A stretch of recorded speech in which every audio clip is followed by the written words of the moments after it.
सो दोस्तों, आजकल हम लोग देखते हैं कि जब भी न्यूज़ चैनल खोलते हैं, ओपन करते हैं, तो देखते हैं कि एक ना एक क्राइम होता रहता है। वो सिविल हो या क्रिमिनल हो, कुछ भी हो सकता है। तो इसलिए हम लोग बहुत सारे लोग सफ़र करते हैं, बहुत सारे वुमेन सफ़र करते हैं। तो इसके वजह से हम लोगों को जो लॉ सिस्टम है ये जानना पूरी तरह से ज़रूरी है। तो एट फर्स्ट हम लोग जानेंगे कि लॉ क्या होता है। लॉ बेसिकली ये होता है कि it is a set of the rules which are governs by the society. तो पहले हम लोगों को ये भी जानना पड़ेगा कि लॉयर क्या होता है, एडवोकेट क्या होता है। तो लॉयर बेसिकली वो होता है जो व्यक्ति के पास कानून की पढ़ाई की होती है और ट्रेनिंग प्राप्त कर रहा होता है। और जो एडवोकेट होता है, एडवोकेट के पास स्पेशल पावर होता है कि वो कोर्ट पे जाकर उसका वकालतनामा कर सकता है। ठीक है, तो ये है दोनों का डिफरेंस। तो व्हाट इज़ कॉन्स्टिट्यूशन और भारतीय संविधान। तो भारतीय संविधान ये होता है जो हम लोगों का संविधान होता है भारत का, उसमें जो रूल्स होता है, जो रूल्स और रेगुलेशंस होता है वो हम लोगों को देश चलाने में मदद करता है। और रूल्स को हर आदमी को, हर एक सिटीजन्स को फॉलो करना चाहिए। ओके, तो क्या है वो भारतीय संविधान। भारतीय संविधान जो है वो फोर्स में आया था 26 जनवरी 1950 को। Constitution is a political frame based on which the principles or laws of country are formulated.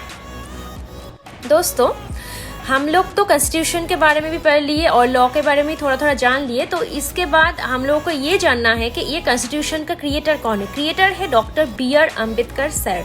तो ये जो कॉन्स्टिट्यूशन है ये भी तब से लेके आज तक यही फॉलो कर रही है हम लोगों के कंट्री में।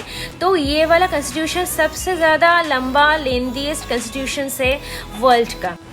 तो हम लोग तो अब कॉन्स्टिट्यूशन के बारे में जान गए। तो अभी इसके जो इंट्रोडक्टरी पार्ट होता है इसको बोलते हैं कि प्रीएम्बल। प्रीएम्बल क्या करता है? प्रीएम्बल इसके जो लॉ होता है, रीजंस होता है। तो basically preamble state the reason for और इंटेंट ऑफ द लॉ।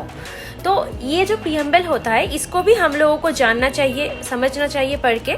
तो ये भी एक इम्पॉर्टेंट पार्ट ऑफ कॉन्स्टिट्यूशन होता है। तो आप अगर लॉ के कोर्स करना चाहते हो तो आपको LLB करना पड़ेगा। LLB है 2 टाइप्स का, बेसिकली 3 इयर्स वाला और 5 इयर्स वाला।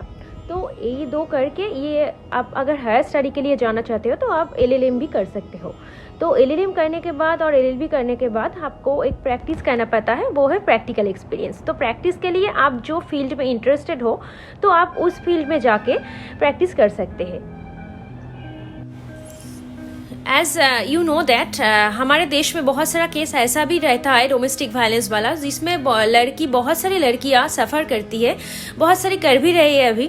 सो ऐसे में मुझे लगता है, मेरा पर्सनली ओपिनियन नहीं है कि लड़की लोगों को बेसिकली लॉ के बारे में पूरी तरह से जानकारी होना चाहिए। और उसका सेफ्टी के लिए ये एक सिक्योरिटी प्रोवाइड करता है जो उसको खुद के लिए ही खुद का सिक्योरिटी बनाता है। तो आज मैं ये वीडियो यहीं पर ही एंड करती हूँ, क्योंकि ये जो वीडियो था उसके बारे में आज आप लोग कॉन्स्टिट्यूशन के बारे में जान गए। बेसिक नॉलेज अबाउट लॉ वो भी आपको गेन हो गया। तो और प्रीएम्बल के बारे में भी आप जान गए। और थोड़ा थोड़ा चीज़ भी जो आप लोगों को जानना चाहिए कि लॉ के लिए लॉ क्यों इम्पॉर्टेंट है आजकल के सोसाइटी के अंदर। तो ये सब तो आप जान लिए। तो आज के वीडियो यही एंड करती हूँ। तो बाय बाय, गुड नाइट, शुभ रात्रि। और एक बात, अगर मेरा वीडियो अच्छा लगा आपको तो please like, share and comment and subscribe. Thank you and bye bye.